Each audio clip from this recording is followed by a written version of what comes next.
You may have heard that common Earth microbes were recently detected in samples returned from the near-Earth asteroid Bennu by the NASA spacecraft OSIRIS-REx in 2023. Well, we won't know for certain until the DNA results are in. This is overwhelmingly more likely to be the result of terrestrial contamination than any proof of interplanetary panspermia. Nonetheless, it does raise complex and alarming questions about whether it is even physically possible to distinguish a potentially extraterrestrial biosample from a terrestrial charlatan, let alone shield an alien biosphere from contact with potentially lethal terrestrial microbes. But the idea of panspermia, that our solar system might be suffused with life even in the interplanetary void, has captivated astrobiologists for as long as we have known just how resilient, adaptable, and fundamentally indestructible life, at its most basic level, truly is. A 2024 NASA experiment left bacteria, archaea, and fungi outside the International Space Station for 2 years. They managed not only to survive, albeit in far smaller numbers, but remain reproductively viable. An earlier Japanese experiment showed that Deinococcus, the notoriously hardy extremophile bacterium, managed to survive as long as it was shielded by the corpses of its fellows. Nothing has been ruled out so far, but it raises a further question. If life could persist in space, could it thrive? Could entire ecosystems exist in the void of space, fully independent of planetary environments?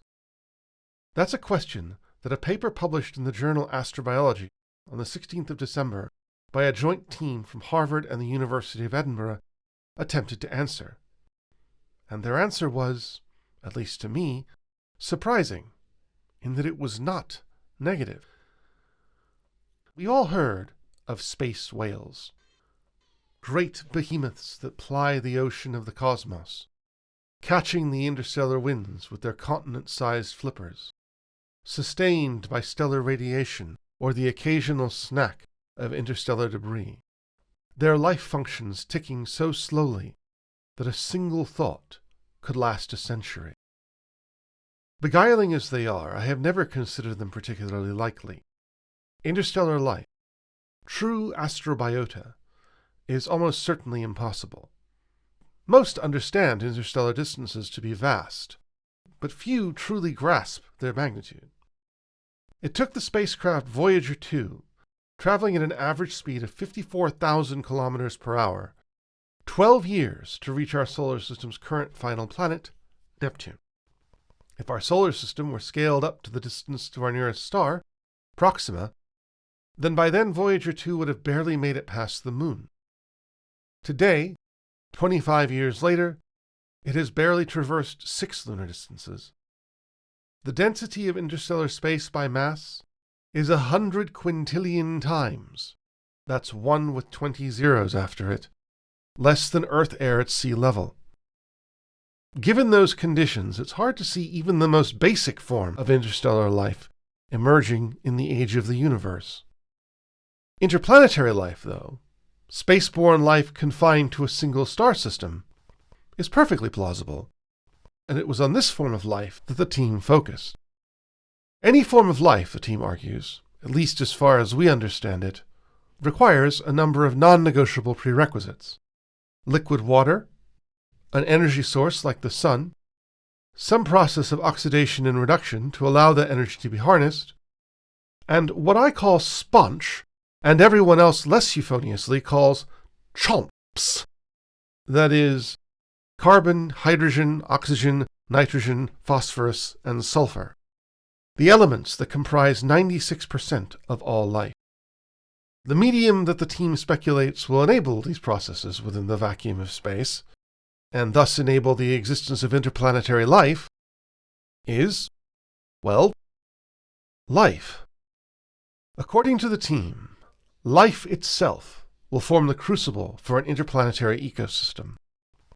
They envision colonial microorganisms which, like diatoms, construct their own shells of silica, forming them into house-sized translucent bubbles similar to the synthetic material aerogel. Although no biogenic substance comparable to aerogel has ever been found, Diatoms are able to craft silica at nanometer scales, well below that required for aerogel. Aerogels are famously remarkable insulators and could maintain an internal temperature of 15 degrees Celsius out to the distance of Mars, or even Ceres. Such an environ could persist in space or on the surface of an airless moon or asteroid. The minimum air pressure at which liquid water could persist at 15 degrees Celsius is 1.7 kilopascals. For reference, the air pressure on Earth at sea level is about 100 kilopascal. Cyanobacteria with adequate nutrition can persist at pressures of 10 kilopascal. To maintain a pressure of 10 kilopascals, a 1-meter sphere with a 5-centimeter thick wall would need to withstand 100 kilopascals of pressure, well within aerogel's tolerances.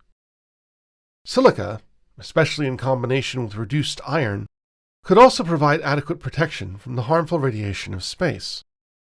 There is, however, one form of radiation, sunlight, that life would find most agreeable, and there is the possibility that any aerogel-like silicon bubble might also block that.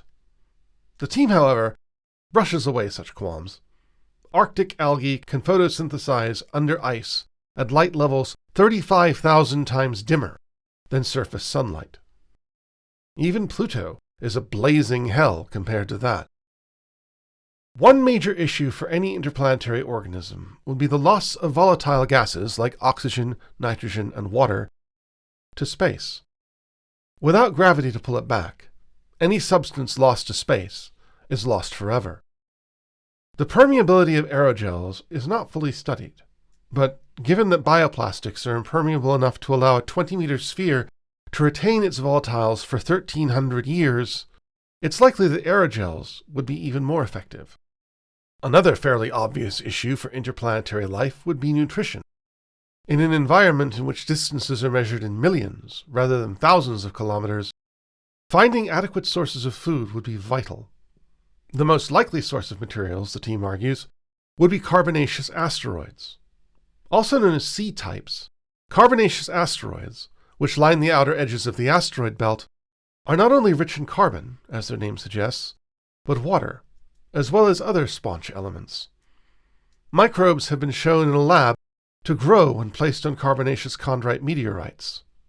The habitat would most likely directly absorb these materials from the surface, like a lichen, though it could, the team thinks, also engulf its food, like an amoeba. The final issue to overcome would be some means of eliminating waste. In this, the best option, according to the team, would be an array of specialized bacteria, much like those that live symbiotically in our gut, to recycle waste material into usable chemicals. With all this accounted for, the team argue that the ideal form of a biogenic interplanetary habitat would be a bubble 20 meters across with a shell thickness of between 10 and 100 centimeters. Such an environment would need protection from the formidable conditions of space, recovering from micrometeorite impacts, radiation damage, and any other cosmic hazards. One possibility is that the habitat evolve airlocks, compartments between the inner and outer wall that give any wounds time to heal.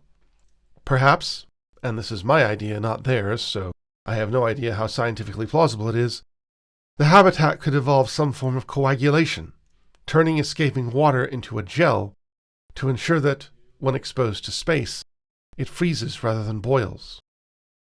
In terms of where such life could be found, as the habitat retreats from the sun, its energy supply decreases, but its supply of spongy goodness increases, as lighter elements like carbon, hydrogen, and oxygen are more common in the solar system's outer reaches. So a sweet spot would likely have to be established, where both are at an optimum. The team makes most of the obvious cases for the location of such life: Mars, the asteroid belt, the moons of Jupiter and Saturn. But also, perhaps unsurprisingly, Bennu. One aspect the team doesn't mention, which is understandable given how little we know of it, is abiogenesis. Personally, while life might exist in space, I don't see it forming anywhere but an Earth-like planet. How might it get there? Well, imagine a planet much larger than Earth, with an atmosphere more akin to an ocean. Over time, an aerial biota rises to claim it, perhaps to find new food or escape predators.